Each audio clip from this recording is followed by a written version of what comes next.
존경하는 220만 충남 도민 여러분, 양승조 도지사님과 김지철 교육감님을 비롯한 공직자 여러분, 그리고 이종하 부의장님을 비롯한 선배 동료 의원 여러분 안녕하십니까? 정의당 이선영 의원입니다. 오늘 본의원에게 충남 도정과 교육 행정에 관한 도정 질의를 할 수 있는 기회를 주셔서 감사합니다. 최근 충남연구원에서는 글로벌 기준에 맞는 사회적 윤리 경영에 앞장서겠다는 의지로 전국 시도연구원 최초로 UNGC에 가입했다고 밝혔습니다. 충남연구원은 또한 2019년 7월 전국 연구기관 중 최초로 인권 경영센터를 개소하고 연구원 내 인권 침해, 직장 내 갑질, 성희롱 성폭력, 부패 비리를 적극적으로 진단하고 개선함으로써 인권 경영과 윤리 경영을 실천할 수 있는 조직 문화를 조성하겠다는 방침을 밝혔습니다. UNGC는 2000년 7월에 뉴욕 UN 본부에서 인권, 노동, 환경, 반부패 분야의 원칙들을 준수하고 지속가능 발전 목표 등 포괄적인 유엔의 목표 달성을 위해 출범한 세계 최대의 기업 시민 이니셔티브로 현재 전 세계 162개국 14,000여 개의 회원이 참여하고 있고 여기에 충남연구원이 회원으로 참여한 것입니다. 이렇게 충남연구원의 그 인권 경영에 대한 다각도의 노력에도 불구하고 오늘 이 자리에는 충청남도 산하 한 공공기관에서 일어난 성희롱 사건과 이후 그것이 처리되는 과정이 공정하고 인권적이었는지 의문이 들었고 관련 당사자들이 힘든 시간을 보내고 있는 것에 대해 짚어보고자 이 자리에 섰습니다. 오늘 질문 드릴 분들이 많으니 가능한 한 짧게 답변해 주시면 감사하겠습니다. 먼저 여성가족정책관님께 질문하겠습니다.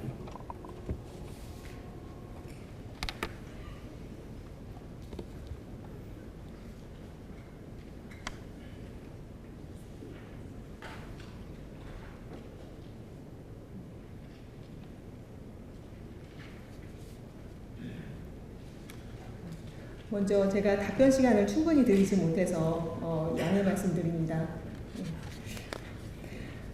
최근 3년간 충남도청과 산하기관에서 발생한 성희롱 등 성비위 사건이 얼마나 되는지요? 그 도청 내의 그 도성희롱 고충처리 상담 창구에 공식적으로 접수된 성희롱 사건은 그 연도별로 2018년, 19년, 2020년 각 1건에서 3건입니다.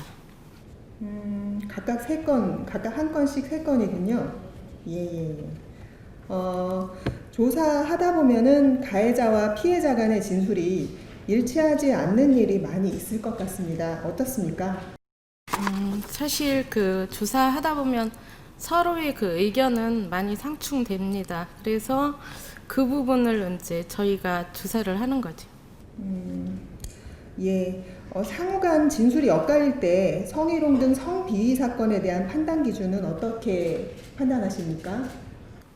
저희가 이제 성희롱 신고서가 접수가 되면 고충처리 상담원의 외부 전문가의 자문을 얻어서 신고인, 피신고인, 참고인 등을 20일 이내로 조사를 종료를 합니다. 그런 다음에 그 고충 사건에 대한 결과 보고서를 기관장한테 보고를 하면 기관장이 성희롱 그 사건이 공정한 처리가 필요한지를 판단해서 필요한 경우에 고충심의위원회에 해부를 하게 됩니다. 그래서 성희롱 고충심의위원회에서 성희롱으로 판단이 된 경우 신고인, 피신고인, 감사부서 및 인사부서에 성희롱에 해당됨을 그 통보를 합니다. 그래서 성희롱의 판단 기준은 그 양성평등기본법 제3조 제2호에 의계해서 그 성희롱이란 지위를 이용하거나 업무 등에 관련하여 성적 원동 또는 성적 요구 등으로 상대방에게 성적 굴욕감이나 혐오감을 느끼게 하는 행위로서 그 느낌은 행위자가 아닌 피해자의 관점을 기초로 판단하고 성희롱 행위자의 의도가 아닌 피해 당사자가 느낀 감정에 의해 성희롱으로 인정될 수 있습니다. 예. 잘 알겠습니다. 혹시 그간의 성희롱 등 성비위 사건에 대해서 결정하는 일이 많이 있었을 텐데요. 그 결정문에 대해서 스스로 확신이 어려웠던 그런 사건이 혹시 있었습니까? 제가 이제 올해 와서는 제가 올해 와서 한 번 한 건을 한 경우가 있었는데 큰 무리는 없었습니다. 결정문에 대해서 별다른 이견 없으셨다는 말씀이시고 판결에 대해서 문제가 없다고 보고 있다는 말씀이시죠? 예, 예, 잘 알겠습니다. 자리로 돌아가셔도 좋습니다. 네, 다음은 우리 조사과장님 답변석으로 나와주십시오.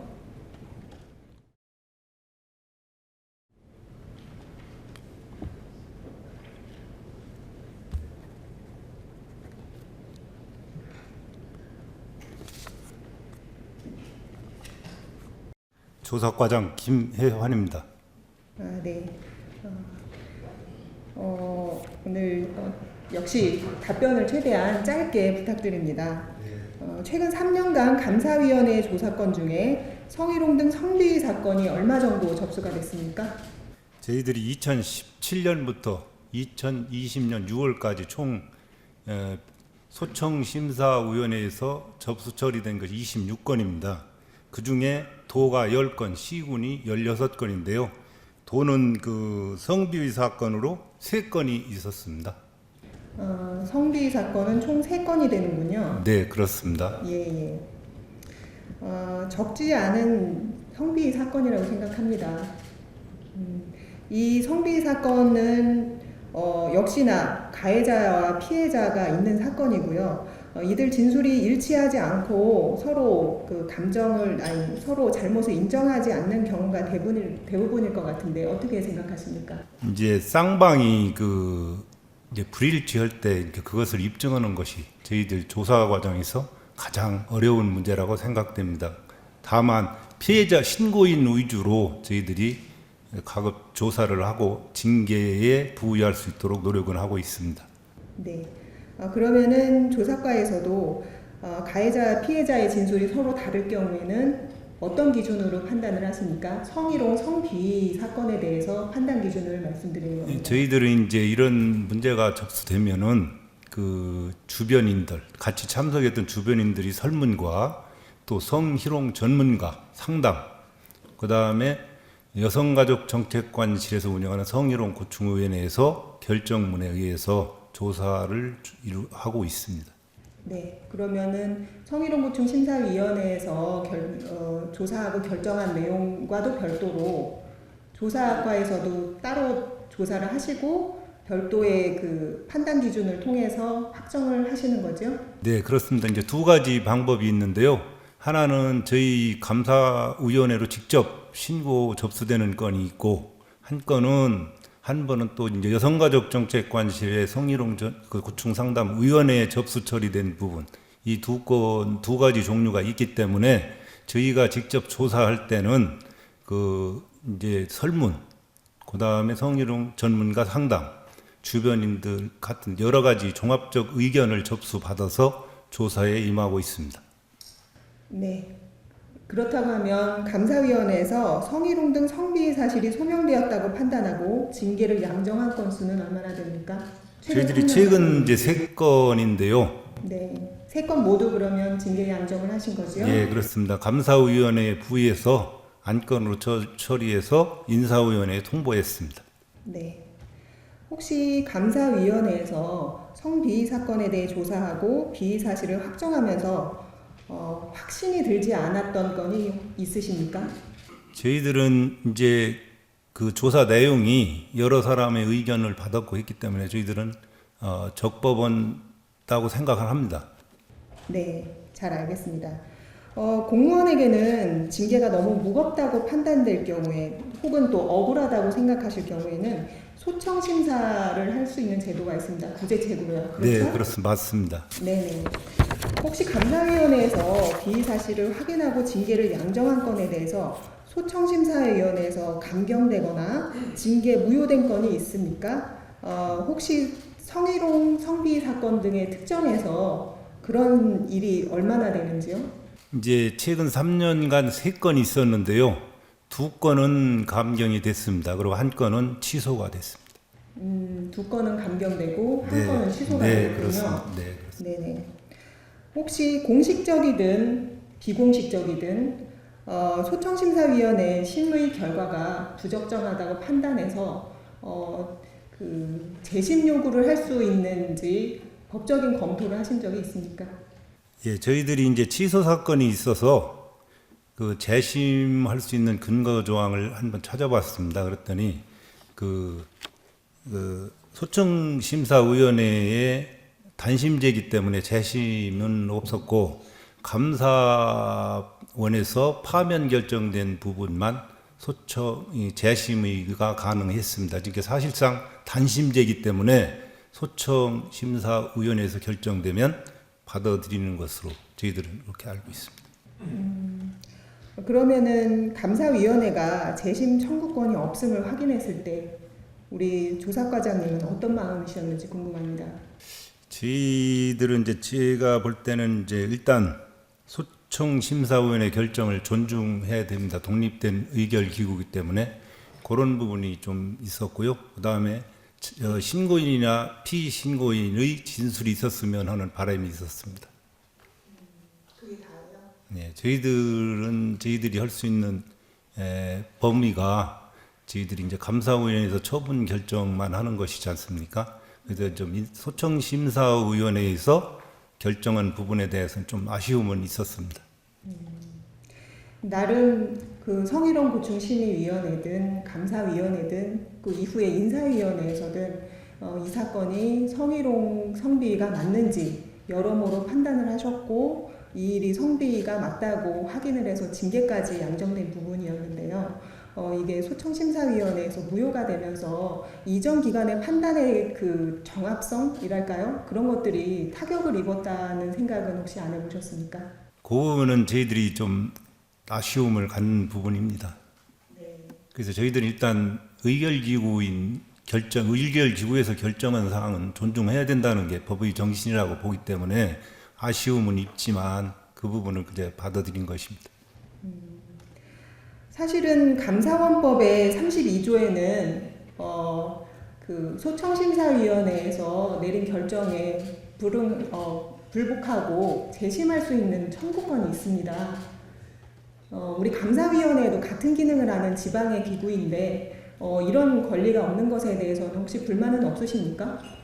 저희들은 이제 법에 정해진 부분이기 때문에 저희들은 불만보다는 이제 지금 의원님께서 말씀하신 감사위원회, 그 다음에 인사위원회, 소청위원회 세 단계를 거치면서 그 당사자들이 충분한 진술의 기회는 주었다고 봅니다. 다만 이번 사건은 좀 아쉬움이 많이 남는 부분은 아까 말씀드린 것처럼 소청심사위원회에서 좀 피해자나 신고인이나 피신고인이 진술할 수 있는 기회가 있었다면은 그런 부분을 아쉬워하고 있습니다.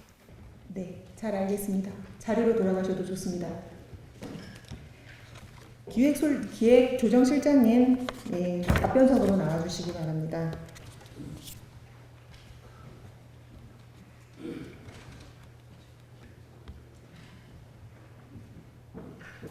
기획조정실장 김학윤입니다.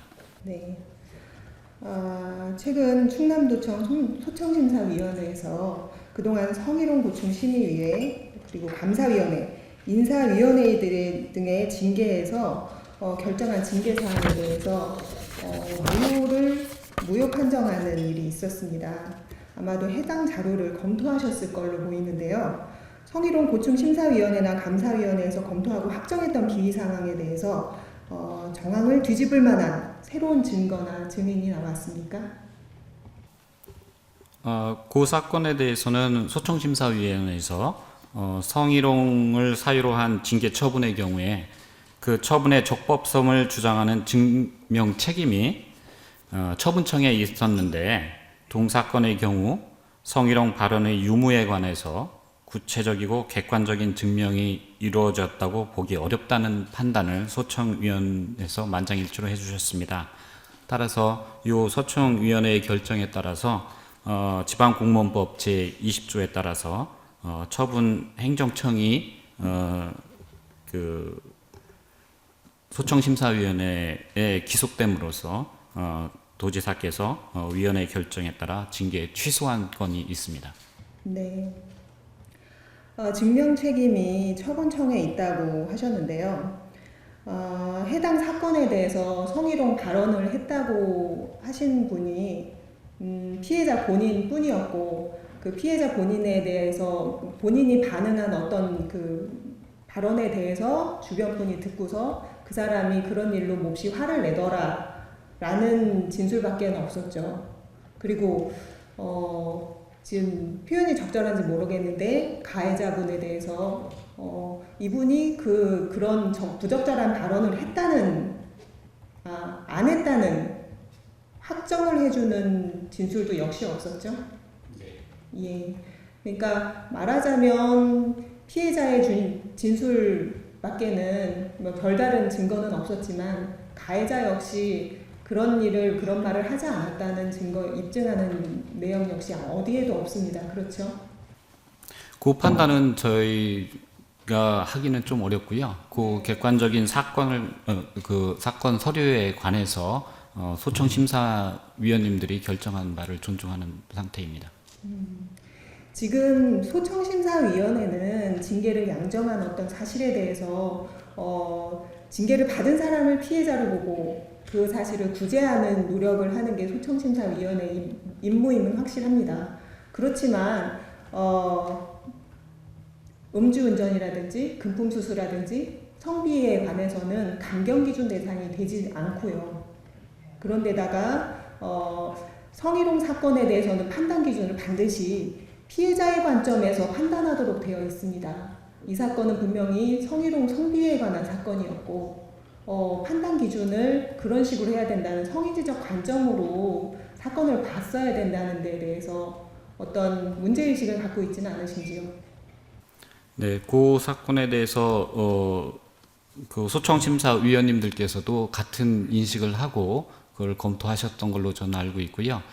다만 그쪽에서 성인지적 관점도 중요하지만 객관적인 증명이 좀 어려웠다는 점에서 공감대가 형성됐던 걸로 저는 알고 있습니다. 네, 기획조정실장님 들어가셔도 좋습니다. 지사님 앞으로 나와주십시오.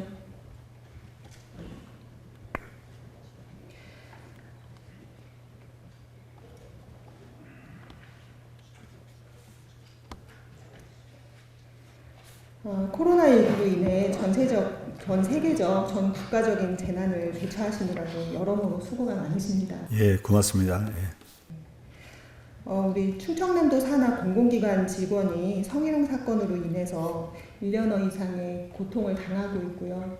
그에 따른 징계가 양정되었음에도 불구하고 소청심사위원회에서 징계 무효 판정이 났습니다. 이전에 그 심의에서는 분명히 성인지적 관점을 통해서 피해자의 감정을 중시하고 그런 기준으로 해서 판단을 했었을 것으로 보이는데요. 소청심사위원회에서는 분명히 가해자와 피해자 관계가 있었음에도 불구하고 가해자인 소청인의 진술만 듣고 일방적인 판단을 하게 되었습니다. 이런 부분에 대해서 결과적으로 성인지적이지 않은 심의 결과가 나왔는데 우리 도지사님은 어떻게 문제의식을 갖고 있지 않으신지요? 충청남도 산하기관에서 이런 일 발생한 자체가 대단히 유감스럽다, 그런 말씀을 드립니다. 의원님 말씀대로 이런 사건이야말로 피해자의 감정 내지 피해자 입장에서 판단하는 것이 옳다고 생각하지만, 하여튼 소청심사위원회 결정은 이 소청인의 권익구제라는 측면이 강하고 일정한 증거가 없으면 그런 그 결정을 내릴 수 없다는 그 판단의 한계가 있고 판단의 기준이 있습니다. 그러면 결과적으로 좀 아쉽고 좀 안타깝지만 우리는 그 소청심사위원회 결정에 따를 수밖에 없다, 그 말씀을 드립니다. 또 한 가지 덧붙여 말씀드린다면, 저는 뭐 이선영 의원님 그런 인권 감수성이라서 흔히 감수성에 대해서 적극 동의합니다. 다만 처벌 내지 처분에 있어서는 언제나 엄격하고 객관적 기준에서 처벌과 심사의 처분이 따를 수밖에 없다는 점도 한번 말씀드리고자 합니다. 지사님, 지금 이런 과정을 1년에 거치면서 성희롱 고충심이나 그 감사위원회 그리고 인사위원회에서 아무리 성인지적 관점으로 판단을 해서도 소청심사위원회가 관점이 성인지적이지 않다면 계속 이런 사건이 징계 무효 처분이 될 수 있는 겁니다. 근데 문제의식이 없으십니까? 문제의식이 있었다 하더라도 이제 소청심사의 결정에 우리가 따를 수밖에 없는 게 그 도지사의 입장이다 그런 말씀을 드리는 거고요. 예, 우리가 만약 한다면 소청심사위원회 구성이라든가 그런 것 때부터 그런 면에서 철저하게 예, 판단하고 소청심사위원회를 갖다 구성하는 문제가 예, 후속 조치라고 생각합니다.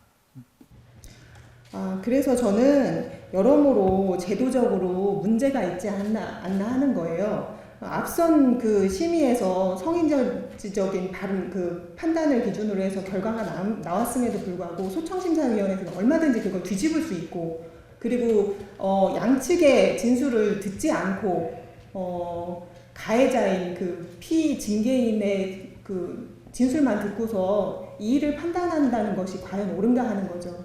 저는 그래서 이렇게 상식적이지 않은 제가 보기에는 상식적이지 않은 걸로 바라봐지는데요. 이런 일이 있을 때는 재심을 청구할 수 있는 기능을 지사님이 만들어 주셔야 되지 않을까 하는 생각이 듭니다. 이 제도 개선이 필요하다고 보지 않으십니까? 일단 그 의원님 말씀에 그 취지는 충분히 공감하는데요. 일단 그 소청이라는 소청인과 피소청인만 진술할 수 있는 권한이 있고 어떤 피해자 진술권이 없다는 걸 잘 아시지 않습니까? 이건 제도를 좀 개선해야 될 문제가 있죠. 재심 같은 경우 아까 우리 과장님도 말씀하셨지만 단심이 성격이고 예전에 재심 제도가 있었는데 2004년도에 그 법이 개정되면서 재심 제도가 폐지가 됐죠. 다만 아까 말씀하신 감사원법에 의하면 공무원의 파면 처분과 관련된 거에 대해서는 우리가 그 재심 청구할 수 있는 규정이 있고 어떤 성이라든가 이런 성 비위 사건 문제에 대해서는 말씀드린 대로 공무원의 파면 처분과 관련된 비슷한 체제에 따라서 재심 청구 제도가 많이 있으면 좋겠다 그런 말씀을 드립니다. 다만 이 문제는 우리 도시단체가 단독으로 결정할 수 있는 사항이 아니고 나름대로 법 규정이 개정이 돼야 되죠. 지금 다른 거는 몰라도 3대 그 중대 과실에 대해서는 적어도 감경이나 그런 소청심사위원회에서 좀 더 한 번 더 제고를 해보셨어야 된다고 저는 생각을 해요.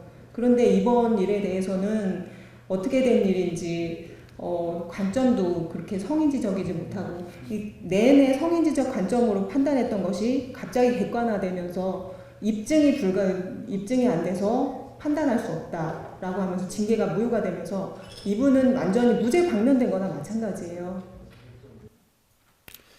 의원님 그 소청심사위원회 결정에 대해서는 뭐 다르게 재심은 아니지만 그 결정에 대해서 좀 단위 사법적인 판단을 받을 기회도 있지 않겠습니까? 그런데 그 말씀에는 100% 동의합니다. 다만 저는 지사님 그게 기관 내에서 제대로 구제가 되지 않고 법에서 구제를 받아라는 거 법은 사실 우리가 가지고 있는 최후의 수단이지 않습니까?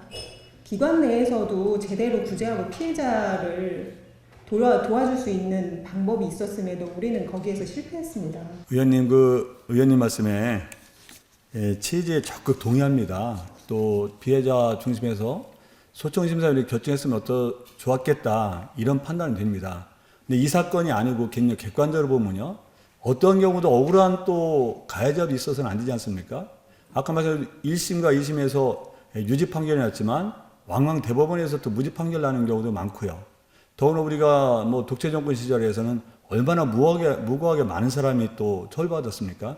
그다음에 의원님의 말씀에 충분히 100% 공감하고 소청심사위원회에서 그런 관점에서 판단했으면 좋았을 것이다 라는 개인적인 판단이 있습니다. 다만 소청심사위원회는 독립기관이고 소청심사위원회는 여러 개 객관적 증거에서 판단할 수밖에 없다. 객관적 증거에 의한 판단이 아니면 억울한 사람이 양산되지 않겠어요? 한 가지 말씀드리자면은 다른 어떤 사건보다 성희롱 사건에 대해서는요 증거가 나올 수가 없습니다. 이 사건에 대해서 객관적인 증거를 대라라고 얘기하면요 어떤 성비위 사건이 입증할 수 있는 증거가 있습니까? 의원님 말씀에 동의하지만 그렇다고 해서 객관적 증거가 없는데 처벌할 수는 없는 거죠. 그건 우리가 대원칙이라고 생각합니다. 왜냐하면 피해자도 있지만 가해자가 억울한 가해자가 나서는 안 되는 거 아니겠어요? 분명히 엄연히 존재하는데 입증을 못하니 처벌을 할 수 없다라고 하시면요, 지구상의 어떤 성비위 사건도 처벌할 수 없게 됩니다. 저는 그렇진 않다고 생각합니다. 실질적으로 아까 말씀드렸지만 성비위 관련해서 3건 중에 2건은 감경은 됐지만 처벌됐다고 말씀하지 않습니까? 이렇게 의원님의 말씀은 100% 동의해요. 그렇지만 저도 이런 하나의 국민으로서 이성적 객관적인 판단을 한다면 아무리 우리가 처벌하고 싶어도 형사적이라든가 이런 성과에서 억울하게 증거 없이 처벌할 수 있는 거는 우리 인류가 이런 문명사에서 있을 수 없는 거 아니겠습니까? 그건 대원칙이라고 생각이 들고, 다만 그런 경우에 제도적으로 재심이라든가 피해자의 진술권을 보장해서 충분히 피해자 진술이 보장되고 또 객관적으로 판단할 수 있는 절차를 마련하는 게 우리가 우선돼야 된다 그렇게 저는 생각합니다. 네, 비록 소청심사가 피징계인을 구제하는 그런 기관이기는 하지만 결코 한쪽의 진술만 듣고 판단하는 것은 옳지 않다고 봅니다. 분명히 반대급부가 존재하는데 거기에 대한 다른 진술도 들어봐야 되는 거고요. 판단 기준에 있어서 일방적인 진술을 앞에 그 소청인이 앞에 있는 상태에서 이분들이 질문하고 판단을 하시게 되는 거잖아요.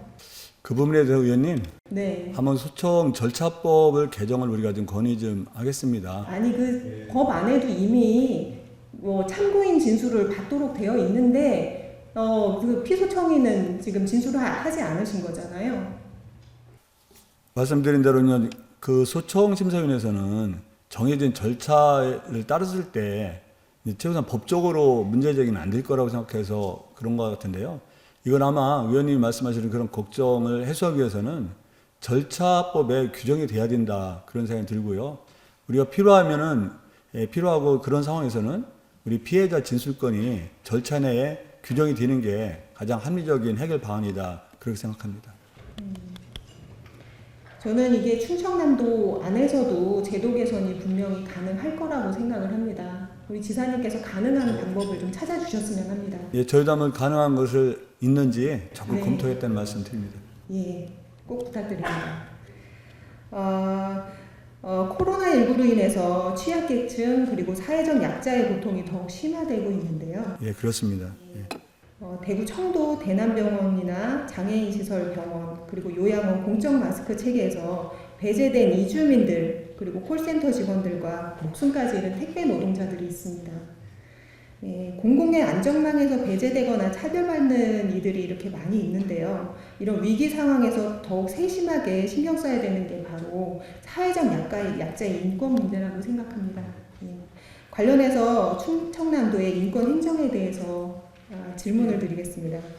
코로나19와 관련해서 서울시는 서울시 인권위원회를 비롯해 인권 전문가, 시민사회단체들과 한라인을 구축해서 운영하면서 이태원 클럽발 감염 확산 위기의 성소수자들의 아우팅 우려를 고려해서 익명조사를 실시하는 등 적극적인 인권보장 행정을 펼치고 있습니다. 충청남도는 코로나19로 인한 어려운 상황의 사회적 약자 도민을 위한 인권보장 대책으로 충남 인권기본조례에 근거한 인권기구, 거버넌스 기구인 인권위원회 등을 어떻게 운영하고 있습니까? 예, 인권위원회가 지금 이제 3기에 이루고 있는데요. 예, 3기에서 어떤 취지의 질문 저치 한번 들었으면 좋겠는데요. 예, 코로나19 상황에서 여러 가지 인권의 사각지대가 있고 그로 인한 개선 과제를 찾고 개선책을 마련하는데 인권위원회를 얼마나 활용을 하셨는지 묻고 있습니다. 예, 코로나19 상황에 맞이해서 인권위원회를 어떻게 활용한 적은 없다는 말씀을 드리고요. 다만 인권위원회가 적극적으로 어떤 제안을 주시면 충청남도가 도정의 정책으로 적극적으로 수용하겠다, 받아들였다는 말씀을 드립니다. 다만 우리 충청남도 같은 경우도 무자격 외부인 체류자가 있지 않습니까? 이분들은 사실 그 마스크가 공급되는 게 그리 끈끈했었는데, 우리 충청남도가 나름대로 권고하고 앞장서서 적십자라든가 이걸 통해가지고 마스크를 만들고 무자격 외국인 체류자한테 공급한 사실도 있다. 그런 말씀 드립니다. 네. 그건 또 다음 질문으로 하려고 했는데요. 말씀이 나왔으니까 그러면은 이주민들한테 마스크 지원은 어떤 방법으로 하셨습니까? 먼저 지금 현재는 그 외국인이 3개월 이상 체류자 같은 경우는 외국인 등록증, 또 영주증, 거수증을 통해서 마스크를 구입할 수가 있습니다. 우리가 초반에 이제 외국인 근로자한테 이 마스크를 무료 공급한 것은 그분들은 외국인 등록증이라든가 이런 거수증 같은 거를 없는 경우도 있고, 특히 6개월 미만자는 그게 없는 상태였습니다. 그래서 부득이하게 우리 자원봉사기관을 통해서 그 마스크를 제작하고 공급할 수밖에 없었다, 그런 말씀을 드리고요. 또 의원님 말씀대로 방법을 여쭙고 있습니다. 그래서 지금 같은 경우도 말씀대로 3개월 이하 외국인이 문제되지 않습니까? 이분들 현재도 공식적으로 마스크를 공급받을 그 방안이 없습니다. 이 부분에 대해서는 우리 충남도가 좀 앞장서서 한 10만 장 정도 비축 마스크도 있고 더 확보할 예정인데, 만약에 이런 그 유행이 계속 된다면, 그분들이 사각지대를 남을 수밖에 없다면 충남도가 앞장서서 그분들에게 마스크를 공급할 예정이다, 그런 말씀을 드립니다. 다만 그런 과정에서 의원님 한 가지 말씀드리면, 3개월 이상이라든가 우리가 적법 외국인 같은 경우는 마스크를 구입해야 되지 않겠습니까? 그런데 그런 3개월 이하 분들한테 무조건 마스크를 공급하는 것보다는 구입할 기회를 제공하는 게 가장 우선이고, 구입할 여력이 없는 분들한테는 우리가 무상으로 무료로 공급할 수 있는 방안을 세우겠다는 말씀을 드립니다. 네네. 제가 얘기를 들은 바로는 이주민 센터에다가 마스크를 10,000장 뭐 그 정도 주고서 이주민들한테 나눠주십시오라고 하셨다고 들었어요. 그러니까 충남도에서는 이주민들이 어느 나라에서 몇 명이나 들어와서 어느 지역에 있고 어떤 일에 종사하는지에 대한 정보가 없어서 이주민 센터에다가 간접 지원을 했다고 제가 들었습니다. 예, 그렇습니다. 사실입니까? 예, 그렇습니다. 예. 이 정보에 대한 그 부재 때문에 우리 도지사님이 꼭 하고 싶은 이주민들을 그 방역 시스템 안으로 끌어들이고 여러 가지 예방책을 마련하는데 노력은 하고 있는데 정보가 없어서 그 벽에 부딪히는 지금 그런 상황이 되신 거죠? 예, 그렇습니다. 그래서 말씀드린 대로 이제 적십자라든가 그 이주민 센터에 요청을 드려서 그런 상황에서 좀 공급했으면 좋겠다는 말씀 드리고요. 또 관련해서 충청남도에서 무자격 외국인 체류자에 대해서 코로나19 진단검사를 무료로 실시하고 있습니다. 다만 여러 가지 정보의 부족이라든지 그분들이 신분 노출을 꺼려하기 때문에 우리가 굉장히 애를 씀에도 불구하고 현재 한 2,000명 정도도 아직 검진을 못했다는데, 이 점에 정보가 우리가 파악된다면 더 확대해서 무자격 외국인 체류자에 대해서도 좀 검사를 해야 되겠다는 의지를 갖고 있습니다. 네, 열심히 노력해 주시는 거 정말 감사하고요. 우리 그 바이러스는 피부색이나 국적을 가리지 않습니다. 그래서 우리나라에 들어와 있는 어떤 외국인이든 난민이든 그리고 불법 체류자든 간에 가리지 않고 우리는 방역 시스템 안으로 모두 들여보내줘야 됩니다. 예. 같은 맥락에서 지금 이주민들에 대한 정보가 충남도에서 제대로 파악되지 않고 있기 때문에 이주민에 대한 지원책이 마련되기가 어려운 현실인 것 같습니다. 그래서 국가에서만 갖고 있는 그 어디서 갖고 있더라? 그쪽에서 죄송합니다. 부서를 까먹었네요. 예, 이민국이라고 해야 되나요? 예, 법무부 출입국관리소에서 예. 대체로 자료 갖고 있습니다. 예, 죄송합니다. 출입국관리소에서 가지고 있는 그 이주민들의 정보, 이분들이 어디에 살고 있고 어떤 일에 종사하는지까지 정부는 이미 정보를 다 가지고 있다고 들었습니다. 예, 그것들이 중앙정부에서만 자료를 독점하고 있고 지방정부에서 할 수 있는 일, 하고 싶은 일, 해야 하는 일에 대해서 제대로 정책을 펼치지 못하게 정보를 독점하고 있다고 저는 생각합니다. 우리 지사님도 그분들에 대해서 이주민들이 제대로 정착하고 일을 할 수 있고 여러 가지 이런 코로나 사태로 인해서 그 언어적인 지원이 되지 않아서 마스크를 어떻게 공적 마스크를 구입해야 되는지 안내할 수 있는 시스템, 그런 것들을 이분들한테 안내하고 싶어도 말도 안 통하고 어디에 있는지도 모르고 무슨 일에 종사하는지 전혀 간파하고 있지 못하기 때문에 그런 정책을 못 펼치시는 거잖아요. 예, 저는 그래서 중앙정부에 이런 정보들을 지방정부에도 이양해 주십시오. 정보를 공유해 주십시오. 정보를 공유해 달라고 요청하셔야 된다고 생각합니다. 예, 의원님 말씀대로 그런 문제가 있어서요. 코로나19 관련해서 그런 상황을 맞이했을 때 우리가 법무부 출입국관리소 법무부죠. 법무부에 그런 요청을 드렸고 그런 대처 방안에 있어서 정보는 공유됩니다. 근데 가장 커다란 문제는요. 이런 합법적인 체류자는 커다랗게 문제가 들리는데 문제는 무자격 외국인 체류자입니다. 대략 대한민국 한 39만 정도가 있는 걸로 예측이 되고 있죠. 거기에 따르면 충청남도 한 14,000에서 한 2만 명 정도로 예측은 되지만 이분들에 대해서 어떤 대책이라든가 어떤 지원 같은 게 속수무칠 수 있고 그래서 지난번에 이장님 통장님을 통해서 강력하게 좀 요청을 드린 바도 있지만 이분들이 이 코로나19 상황하고 불법과 합법 체류자라는 거에서 약간 분리되어서 처리할 필요가 있다는 점에서 우리가 적극적으로 임하고 있다는 말씀도 올려드리겠습니다. 네.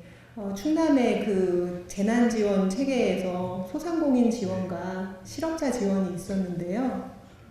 이런 부분에 대해서 우리 충남도는 인권 기본조례가 있고 그 충남에 거주하는 모든 사람들이 평등하도록 차별받지 않도록 되어 있습니다. 그렇다고 하면 이 정책에 있어도 이주민까지 포함이 되었어야 맞습니다. 그렇지 않습니까? 의원님 말씀에 뭐 동의하는데요. 우리가 꼭 이런 상황에서 재정을 핑계를 댈 수는 없지만 기본적으로는 충남도의 예산으로 그 긴급생활 안정자금을 지원하는 거라 충청남도의 주민이어야 된다. 충남 도민이 되어야 된다. 또 일정한 근거 서류가 있어야 되는 게 기본 원칙이었다는 말씀 드리고요. 또 기본적으로 어떤 인류의 차원이라면은 충청남도에 거주하는 모든 사람한테 긴급생활 안정자금을 지급하는 것은 맞다고 생각합니다. 이제 독일도 그렇게 하지 않았습니까? 근데 다만 이 문제는 일정한 지방자치에서 지원 문제가 따를 수 없는 일정한 한계가 있는 이 판단의 한계가 있는 문제다. 그런 말씀 다 올려드립니다. 앞으로도 코로나와 같은 사태는 끝나지 않을 거예요. 종종 다시 찾아올 겁니다. 그렇다면 이주민에 대해서도 똑같은 정책을 펼칠 수 있도록 준비를 해둬야 됩니다. 방역 안에서도 그렇고요. 재난 지원에 관해서도 그렇습니다. 우리 지사님의 노력 부탁드립니다. 예, 하여튼 방역에 대해서는 뭐 말씀드린 대로 외국인, 내국인 가릴 게 아니다. 그런 말씀을 드리고요. 지원 문제는 이런 어떤 재정 문제를 또 고려하지 않을 수 없는데 가능한 그런 방향으로 검토하겠다는 말씀 다 올려드립니다. 시간이 얼마 안 남았네요. 지사님 답변에 감사드리고요. 제 자치행정국장님한테 또 질문할 게 있어서요.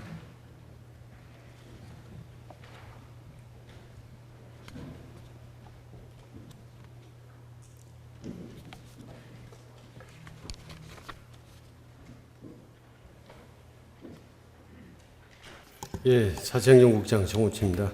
예. 국장님, 충남인권위원회는 작년 9월부터 올해 8월까지 전국 광역지자체의 인권위원 협의회 의장을 맡아서 활동을 하고 있습니다. 예, 알고 있습니다. 충남인권조례가 새로 제정되기까지 국가인권위원회는 물론이고 광역자치단체 인권위원회 등의 협력과 연대의 정신을 보여준 바가 있습니다. 우리 충청남도가 충남인권위원회에서 그 광역협의회 의장직을 수행하게 되는데 우리 충남도는 이 광역협의회 의장직을 수행하는데 어떤 지원을 하고 있습니까? 먼저 선임 그 의장할 때 그 하신 걸 보니까 이제 세미나라든지 전국 인권위원들에서 토론도 하시고 이런 기회를 마련해서 연대하고 협력하는 걸로 알고 있습니다. 그래서 저희도 그런 방면으로 검토를 했는데 이 전국이나 또 이 인권위원들 같이 이렇게 모이려고 계획을 잡다 보니 금년도 초에 하려겠습니다만 코로나19로 인해서 행사가 전면 그 통제가 돼갖고 상반기에 그걸 못했다는 말씀을 드리고 다만 이 사회적 거리가 생활 속 거리두기를 이렇게 바뀌었기 때문에 이것을 하반기에 이렇게 계획을 하고 있다는 점을 말씀을 드리겠습니다. 하반기라고 하면 이분이 그 우리 의장직을 8월이면 임기가 마치는 걸로 알고 있습니다. 그럼 충남에서 의장직을 맡은 맡으면서 아무 사업도 하지 않고 임기가 끝나버리는 상황이 될 수도 있는데요. 거기에 대해 어떻게 대책 마련이? 지금 말씀하신 것 같이 작년도 10월 달에 되셔갖고 이제 그 작년에는 예산이 없어 보고 금년도에 하려고 보니까 이제 코로나 19에서 못했는데 8월 달 1년 아닌가요? 작년 10월부터니까 9월 달까지라고 저는 생각하고 있습니다. 1년이니까. 그래서 저는 그 임기 끝나기 전에 의장으로서의 충남의 위상이 있기 때문에 그 부분을 감안해서 계획을 이렇게 수립해서 추진할 계획이라는 말씀을 드립니다. 잘 알겠습니다. 이게 시간이 다 돼서 준비한 질문은 다 못하고 들어가야 될 것 같습니다. 고생하셨습니다.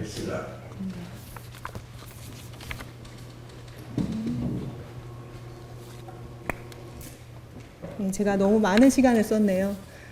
충남도에서 행정에 있어서 인권적으로 좀 더 노력하고 성인지적인 관점에서 성비위 등 성희롱 사건에 대해서는 좀 더 성인지적인 관점에서 판단할 수 있도록 제도 개선이 되었으면 하는 바람에서 이 자리에 서서 우리 지사님께 한번 말씀드려봤습니다. 우리 의원님들께서도 앞으로 이런 일이 재발되지 않도록 함께 지켜봐 주시고 도와주셨으면 하는 바람입니다. 그동안 경청해 주셔서 감사합니다.